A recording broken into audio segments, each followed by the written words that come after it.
President Biden hiking tariffs on a range of Chinese imports, and that includes quadrupling tariffs on Chinese electric vehicles. This EV tariff takes effect this year, and it'll push them to a final rate of more than 100%.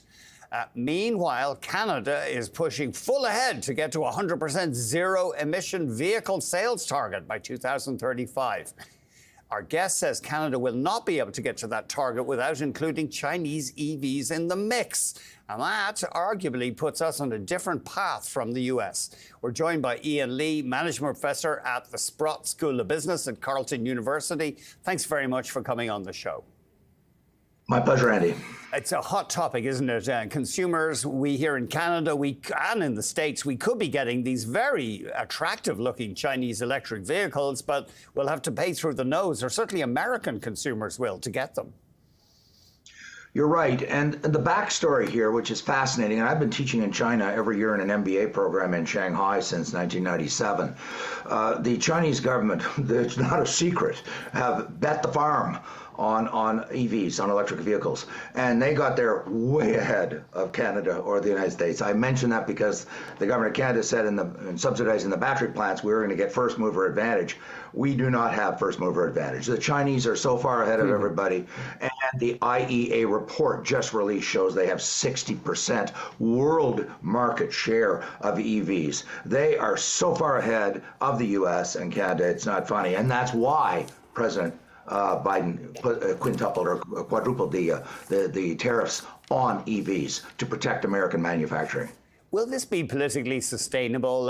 Because the Chinese have carved out a pretty big market share in Europe. They've only really got a foothold so far in Canada. I know, for example, taxis in Quebec are being, some of them are Chinese EVs. But will the public object if they're denied these cars? I think they will. I mean, it's very mixed, Andy, because as you know, there's been a very slow take-up rate in both Canada and the United States. Slower than Europe, of course, slower than China, which has the largest take-up rate as a percentage of their own population of EVs. Whenever I've gone over there, these are MBA students. These are people in their 30s. I think every EMBA student I met has an electric car in Shanghai. It's quite a It's something to see. But there's a good chunk of the population in Canada and the States that's still suspicious or has reservations.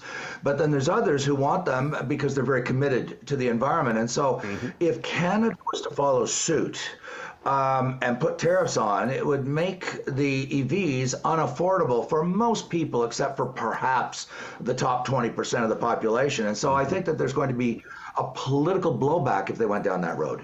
And do you think Canada will, you reckon that if we are going to get to this aggressive target of getting to zero-emission vehicle sales within a decade, really, or in a decade, you think we are going to need Chinese EVs in Canada?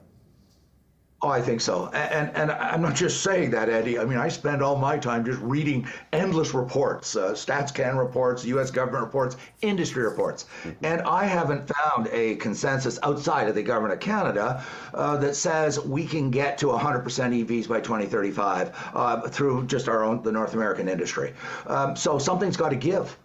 If we want to get to 100%, and the Americans are blocking Chinese EVs coming in to the States, we're going to have to import them directly from China to meet that target. Or we're going to have to reduce the aggressiveness of that target of 100% EVs by 2035 to allow domestic North American industry to build up and respond. But then that will contradict the political, the environmental objective of getting there quickly. So, I mean, there's some very tough trade-off decisions that will have to be made.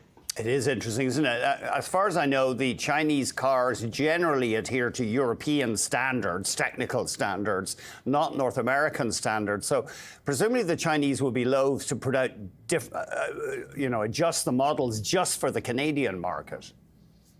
Yes, but you're quite right, and I'm very aware of that debate. You know that the standards are very stringent here in Canada and the States. But when it comes to manufacturing, I never discount. I never discount the United States as the world superpower and the reserve currency, but I don't discount Chinese prowess and innovation in manufacturing. And I'm not as skeptical of the ability of the Chinese manufacturers, who are brutally competitive, to upgrade their game and meet the American and Canadian standards for EVs in order to penetrate the market. I think they're playing a long game on the U.S. It's not Canada thereafter, of course. It's the largest market in the world, which is the United States, and that's why a couple of them are moving into Mexico. I think that they're playing that long game to then go into the American market, and Canada will be their, call it their warm-up market, where they can warm up and learn about the American market, because there's a lot of similarities between the two countries.